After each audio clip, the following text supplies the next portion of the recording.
So anyway, 4th of July weekend. We've got a lot of sales that are going to be coming up this weekend. So look for that. All right, Matthew Birch. Hello, Mr. Birch. Is a P pump better for fuel economy over a VE pump? Maybe not necessarily. The VE pump is a very efficient pump too. Of course, the 7100 frame pump is very efficient. I'm gonna shut this door. Yeah, I hope you can hear me as well. The 7100 frame pump is just as efficient as the VE pump. They're both very good. I don't think you're probably going to get. You're probably not going to get better fuel economy from one versus the other. So. Yeah, absolutely. CrossFit Stro Station, come on over and read the questions for me, guys. I know that y'all can read, so you got that going for you. Come on, let's help me, bud. Don Pence, how do you feel about Coach Fulmer coming back to the Vol? Oh my gosh.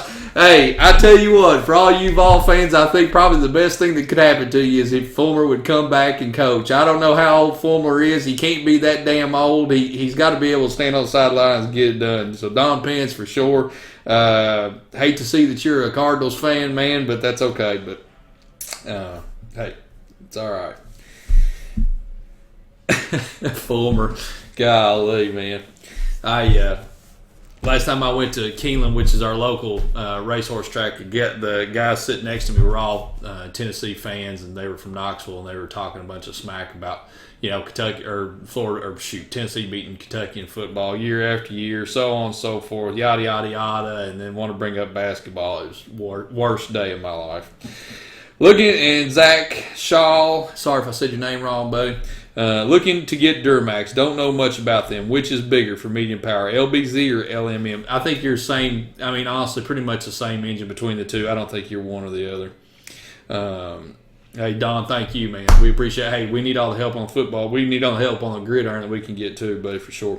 I don't think that you're going to have a difference between, Zach, on your question. You're not going to have a difference really between the power making ability between the LBZ and the LMM. It's pretty much the same motor outside of tuning. I think that probably the LBZ is probably a little bit cheaper truck to jump into as far as being able to make power goes, because you don't have to do so much of the emissions deletes and whatnot. So Zach Keys asks, what's the best programmer out there for a studded F250 Ford 6.0?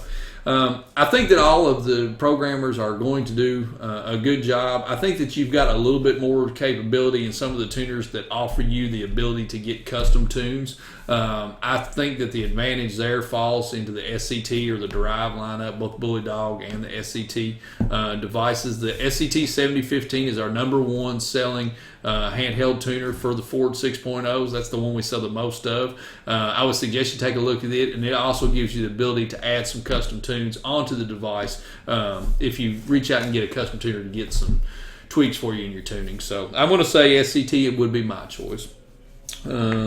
Which is better? Jacob McAvoy, sorry if I said your name wrong, buddy. Which is better, built 48 or 6807? 5.9 pros and cons.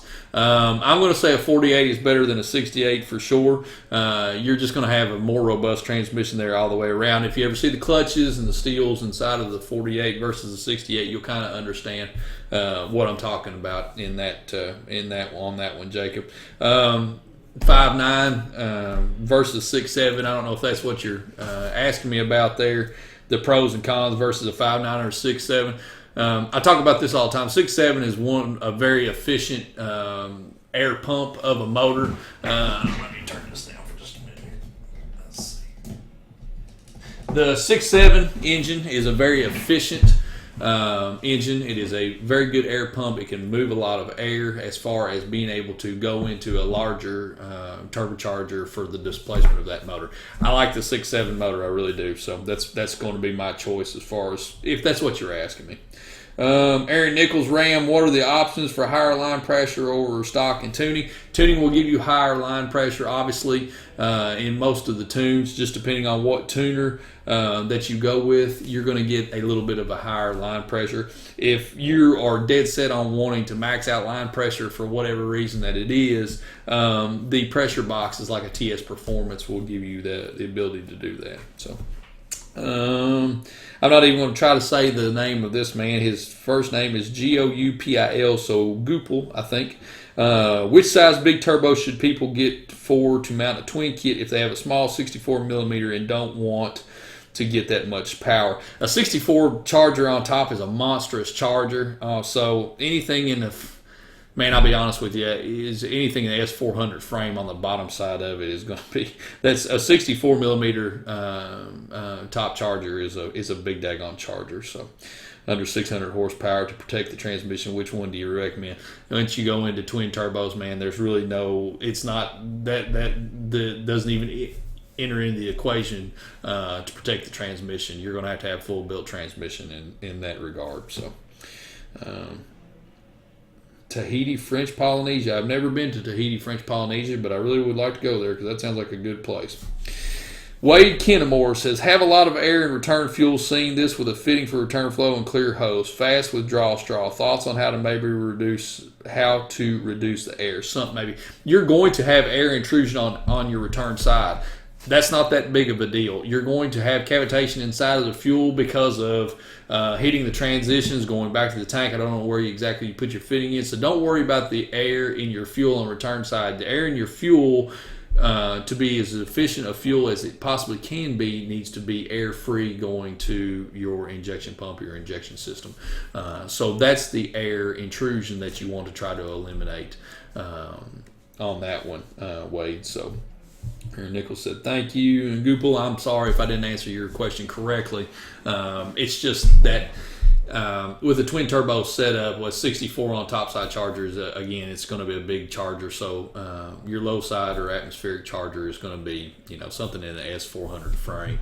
But it's to protect your transmission. You're probably not going to get you're probably not going to be protecting the transmission anywhere. You're going to need a full built transmission before you try to have those types of power modifications.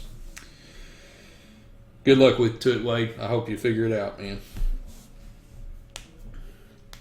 Hello, Bubba. How are you, sir? What's going on down in your world today? Sarah Shoemaker, I see you'll be all by myself. I didn't know that I could sing like that. Hello, Nitro. How are you today? What is going on in French Lick, Indiana? French Lick, Indiana, if you guys are watching this and you've never been to French Lick, Indiana, all 49 people that are watching with me today, French Lick, Indiana has the absolute biggest hotel that I've ever stayed in my life, far bigger than most of the crap that I've been in Vegas. I don't know why in the hell the hotel is there. I don't know who paid for it. I don't know where they got the money to pay for it, but it's absolute monster. So if you've got some free time, go to French Lick, Indiana, home of Larry Bird. Check out the hotel. It's a nice place. Hot and raining. That's the same way here, Bo. It's hot and raining day. I don't know. It was 59 this morning, so when I stepped out of the house, it almost felt like deer season. Hello, Mr. Little. Hello from Bristol, VA. That is a good place to go and visit and drink the cold beverages. I have been to Bristol quite a few times. Now we got 63 people. Hey, damn, Wade, did you pay for that? That plug? I don't know, Nathan. Hey, if you're in French Lick, Indiana, and you work in the Chamber of Commerce, and you'd like to pay me for the plug that I just gave French Lick, you can send the check to Attention Wade, Thoroughbred Diesel. Thank you. Yeah, the hotel's insane. Jaron Holder's a genius. He would know. There's 2 hotels in that town, actually. The Springs Hotel is insane, and the other one is like the 8th wonder of the world, so it's crazy. I'll show you how to... That's exactly right. Google, I'm coming to French Tahiti, so you be looking for me. I promise you, when I get there, you'll know it. Blaine Coffin, Herman, Maine. My neighbor is from Maine. My buddy, I don't know what part of Maine that they're from. I apologize, but they are from Maine. We just went out to dinner this weekend. Maine is a good place. Maine people are good people. Royce Tim Hudson Jr. says, besides intake and exhaust, what upgrades can I do to make my 2001 Dodge diesel have moderate power gains while keeping streetability, reliability, and improved mile per gallon? Totally stock with 410 gears. A lot of people don't take into consideration doing obviously you're going to fall into, doing a tuning change on the VP trucks, be it a module or be it tuning. Nobody takes advantage of doing a light turbo upgrade. A light turbo upgrade on the trucks, even if you do, let's say the standard recipe for the trucks is edge juice with attitude. Most people do 100 to whatever size injectors, and then they leave the stock turbo on it, which is awful. The HX35 turbo, for its size and what it's doing and running on a 5.9, it is an efficient turbo, but once you start adding more fuel to it and running more duration, the efficiency's out the window. Do a light turbo upgrade. Even an HX40. If you do an HX40, that's an old standard go-to. It's still a dog, but it's a lot better running dog. So don't discount doing a light turbo upgrade like a 62 millimeter if you've got enough fuel to spool it. All right. Have you done a CP3 swap on the 2013 Chevrolet? No, I have not done a CP4 conversion on our 2011 yet is what we've got. We did a CP3 over CP4, and what we're finding is that combination right there keeps enough fuel supply to the CP4 that it has not grenaded yet. Knock on wood. Checks in the mail. Wait, I work for the Chamber eventually. Yeah, I hear you. I don't know how far you guys are out of French Lick. I don't think it's very far. Alex McChrystal says, is it really an advantage to run single shot injectors over split shot? It just depends on what your truck is. If you've got a split shot set up 99.5 or 98, 99.5 and up truck, if you're split shot and you run over to single shot, a single shot is going to be a better setup for you if you're trying to run much bigger injectors, but you've also got to have the tuning coupled with it. So you probably already know all that stuff. If you are going to stay in a split shot injector in those size trucks that you're going in those trucks, and you're going to want to run a much bigger, maybe not much bigger is the right word for it, but a bigger injector, you're going to want to go with a hybrid style injector so you can take advantage of the fuel flow through the injectors and not have to run over to split shot. Alex McChrystal, hello Adam Craig, you're on a beach somewhere. Saw your pictures today, and I didn't get a boonie hat. We'll talk about all that when you get here. Craig Kaler, would an HE351 be a good turbo for a P-Pump 2001 Cummins with a stock fuel plate?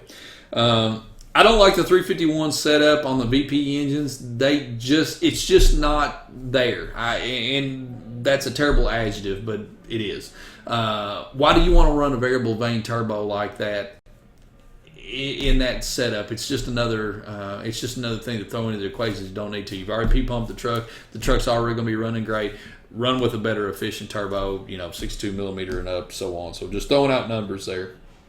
Quentin Hobner says, favorite custom tuning guys. Everybody that we offer is good tuning, and I can say that with all honesty. Thoroughbred did our jump into tuning a little bit different. We were aligned with a couple of companies right out of the gate, and we've added a few more guys that we have personal relationships with, and we feel that they make a superior product out there. So we are in talks with we're always looking to expand that side of it, but we try to run with the best of the best. The guys that are out there, the names that you hear, the GDPs and the Millikins and the Fleece or Oz and Corey Willis, all those guys, they made a name by being a good tuner. Bob's Diesel Shop down the road from you that's using a V2 tuner, he may be an excellent tuner too, but he could also be getting his tunes from somebody else.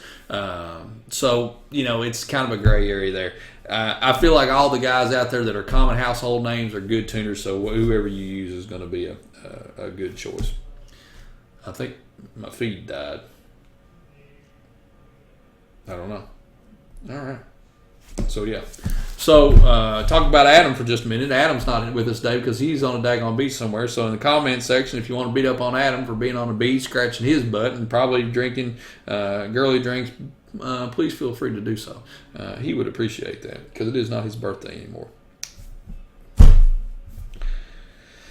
475. Do you like the HE475 twin turbo? Jesse, I think that if you're doing an add a turbo kit, let's just say it's a 475 frame turbo. That's going to be your low side charger. If you're going to use that one, as far as that frame goes, if your question is, do you like an add a turbo kit? Yes, I think the add a turbo is going to be fine. The 351 is a fine turbo to use on the add a turbo kit, because at that point, once it opens up, it's pretty much just a pass through. Pros and cons to running a big CP3 or a dual setup, 700 to 800 horsepower compound setup on 06 Cummins. The pros are definitely outweigh the cons, because I don't think there is a con. There's not a con there that I can think of at all. I would say, honestly, tuning has gotten so advanced today, and even injector building has come such a long way from even a couple of years ago. So much more big horsepower trucks are being done on a single CP3 setup, and the technology inside the CP3 has gone leaps and bounds from what it should be. I'm confident that you can make that kind of a horsepower number, 700 to 800 horsepower on a single CP3. If you run dual CP3s, then you kind of don't have to run into the glass ceiling. So it's up to you, John. It's really whatever you want to do. If you think you're going to go past 800, I would go ahead and put duals on it, and then just don't have to fight it. But, again, with today's tuning, maybe it's not really a fight. Zach Ronto Shaw, what are some common problems for the LBZ to look out for? High return rate on injectors, man. They split pistons sometimes too, so if you pick up a truck, you might want to make sure that you do a compression test on it and check everything about. Kate Sidwell, thanks for the invite. I don't know what the hell you're talking about. Jared Martinez, what is necessary to do push rods and valve springs on a 0759 when adding power? When is it necessary to do pistons, and opinions on monotherm pistons? Well, what is your horsepower goal there? As far as going with a monotherm piston, that's always a good idea too. You can put a monotherm piston in a truck that's that's stock, as far as being able to dissipate heat. But as far as valve springs and stuff go, you can always do a valve spring upgrade if you're worried about valve flow. Push rods, going over to a one-piece push rod is a good upgrade too. Tell you another upgrade that nobody really talks about inside of the common rail valve train is getting rid of those chintzy ass on the rockers. The end of the rockers, we convert over to the second gen style, which is a solid style rocker end that doesn't have that little chintzy piece of plastic. So that's something to think about right there. All the things that you're talking about here are all good things to do. What are my opinions on those? If you're making a big horsepower truck, those are the absolute necessities that you have to do in an engine build for it to live. You can't go into a over 700 horsepower truck and try to do it on stock pistons and stock rods and stock push rods and expect the same results. So, Michael Little, what is the best size turbo to go with without messing up anything on a 24 valve truck, just wanting to upgrade turbo? Messing anything up, you're going to try to want to do head studs on the truck. If you go much past a 62 millimeter, and again, that's going to be subjected to what tuning are you running, how do you drive like an idiot, watch your pressures. 50 psi at a 62 millimeter charger is going to be running the same pressure as a 50 psi on a 35, but it's going to be flowing more air. So just keep all of that in perspective. Jess Bruckner, is that a good setup, or would you choose a different turbo for the smaller one? No. If you can get away with a different turbo on a smaller one, but if you're wanting to keep your stock charger, Jesse, that's the way you've got to go. Trent Skinner, best turbo for a compound setup with a 369XA on the manifold and 150% ejection. Best turbo for a compound setup with S manifold. Oh, okay, low side. Sorry. The 400 frame anything, Trent, a big one. I mean, with the S369 up top, a big one. Sorry, man. There's so many daggone ones stacking up here. Are the 6.5 liters that bad? What's the easiest thing to do to hop it up a bit? We have some light injectors that we sell that probably aren't going to get you a lot. There's some companies that offer some tuning upgrades for the 6.5s. Unfortunately, Thoroughbred Diesel, we do not. you just have to do a little bit of research on there. And as last time we were talking about 6.5 liters, there's one company out there specifically that kind of centers on it. I never can remember their name, but if you Google 6.5 performance, they'll come up. They've got some custom tuning stuff that they do. Wait, I have a 16 Cummins, knowing the stock turbo isn't so efficient. What replacement would you suggest on a fully deleted tuned driver? Not looking for a ton of power, just more efficiency. Thanks. We're talking about 6.7s being as efficient an air pump as you can. You can look at an Aurora 5000 from ATS. Anything from BD that is a drop-in. We've got tons of different turbos for them. The 6.7 can spin a large turbo deleted. You just can't go too far. Give us a call. I'll be glad to walk through it with you. So Brandon Begay, I'm looking to delete my 16 LML with a single tune. Which horsepower level would you recommend for the best mile per hour driver reliability? All tunes are different. All tuners build tunes differently. Try all the tunes. See what your truck responds to best. Chris Dimas, I want to answer a couple more guys, and I got to go. It's getting flooded in here. Is there anything else I can do to have safe upgrade power in a 14 Cummins, Fast 150, Ace and Trans, PPEI tunes, intake, flow pro pipes, SB intake, or is upgrade trans the only way to go? Upgrade trans is the only way to go, man. Don't go any farther.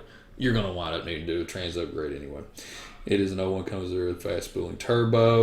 Jesse, give me a call, man. I'll be here all afternoon. We'll talk about it. When is Bain and Woosley autograph session? That's what I'm saying. I asked that question day in and day out.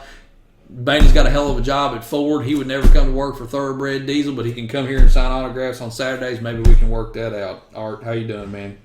Thanks for the question. Chase Sego, should I get a billet input shaft if I go with a triple disc converter? I have a Miley built 2001 Dodge. Yes. You always want to do an input shaft upgrade on 4748 REs. I promise you, anyone will tell you that. Always, always, always. Input shaft, input shaft, input shaft. Yes. With that, I'm wore out. It's 3:32. We're going to call it a day. Thank you all for your questions. Guys that had super technical questions, the guy was talking to me about on the valve springs and whatnot, call me. I'll be glad to talk to you. Everybody that was asking me best primary and turbocharger, call me. We'll talk through it. I'll be glad to talk to all of you. I was trying to answer as many of these questions as I could today. So, if you have any questions, give us a call. Everybody have a safe and enjoyable 4th of July weekend. Thank you for watching.